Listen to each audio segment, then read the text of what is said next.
حبايب قلب ام علاء وعلا، صباحكم فل وهنا، صباح التفاؤل، صباح الورد عليكم، صباح الهنا والسرور، صباح الجمال. ازيكم عاملين ايه؟ يا رب تكونوا بخير. النهارده فيديو جديد في يوم جديد، بس عايزين قبل ما نبدأ الفيديو هنصلي على سيدنا محمد افضل الخلق وعلى اله وصحبه وسلم. وكمان حابه ارحب بحبايبي اللي اول مره يشوفوني، بقول لكم نوريني ومشرفيني ووجودكم على راسي من فوق. حبايب قلبي ما تحرمش منكم وما تحرمش من اللي اشتركوا عندي في القناه وحطوا له لايكات وشجعوني. بحبكم قوي قوي، ربنا يخليكم ليا يا رب العالمين.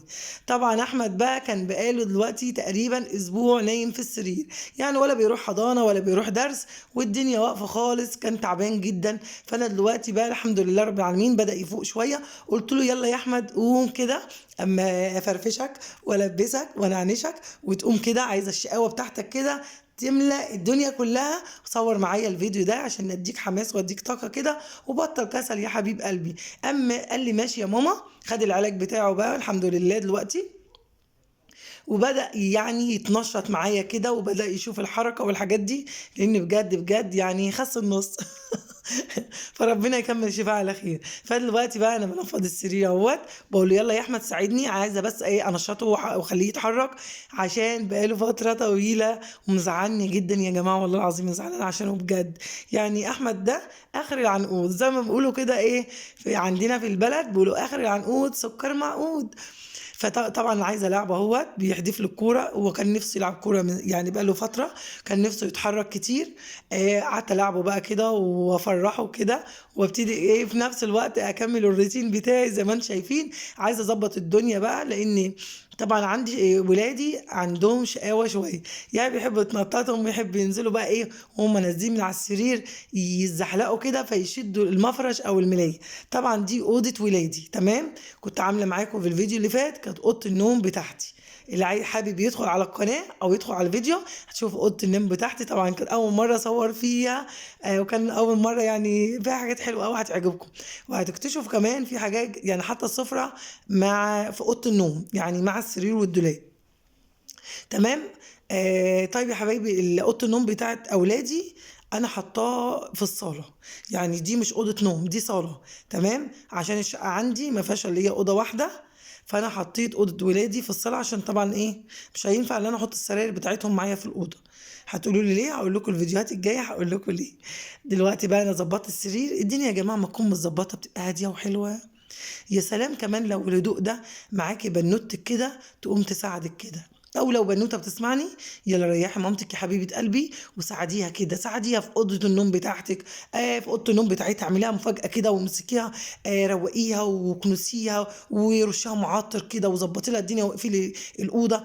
تدخل كده تتفاجئ كده تلاقي ايه، تقول لك ده انا والله بنتي دي يعني فاجئتني، بقت ما شاء الله عروسه، يعني ست بيت يعني محترمه يعني. زي ما بنقول كده، تمام.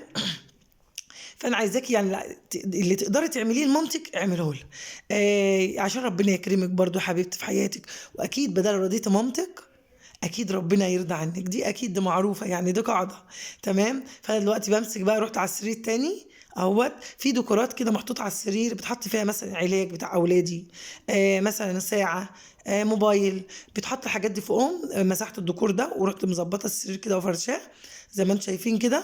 طبعا احمد فرح قوي يعني ما صدق اللي هو يقوم من السرير بصراحه يتحرك. فالمقشه عندي لو خدت بالكم يا جماعه كنت كان سابقه اوضه النوم كانت مكسوره، فانا بقول له يا احمد انا هكنس واوطي، مش عارفه هكنس ازاي، فانا هحاول ما اوطيش. قال لي وسع يا ماما انا هكنس انا بدالك. حبيبي يا احمد والله بجد حبيبي. يعني عايزه بقى كل واحده بتشوف احمد او كل بنوته بتشوف احمد، يلا قومي كده امسكي المقشه او امسكي اي حاجه، روقي اوضتك او بيتك، او ساعدي مامتك عشان تبقي شطوره واشطر من احمد كمان. طبعا احمد من ورا الكاميرا اقسم بالله العظيم يا جماعه ما بيساعدني ببصله. ما بيساعدنيش خالص سبحان الله. فهو كده خد حماس وخد طاقه ايجابيه كده مني لما لقاني يعني متنشطه، عايز يهزر بقى، عايز يلعب، عايز يضحك. طبعا أنا جايبه كرتونه التوم دي عشان ان شاء الله عايزه اقشرها كده واعينها عندي في التلاجة، في الفريزر يعني اخزنها عشان لما يجي لي اوردرات بقى ان شاء الله. طبعا عامله مشروع الاكل ده، لو حد طلب مني اي اكله اي مشويات، اي محاشي. هعمل لكم احلى اكل ان شاء الله، وهيتوصل لحد البيت عندكم.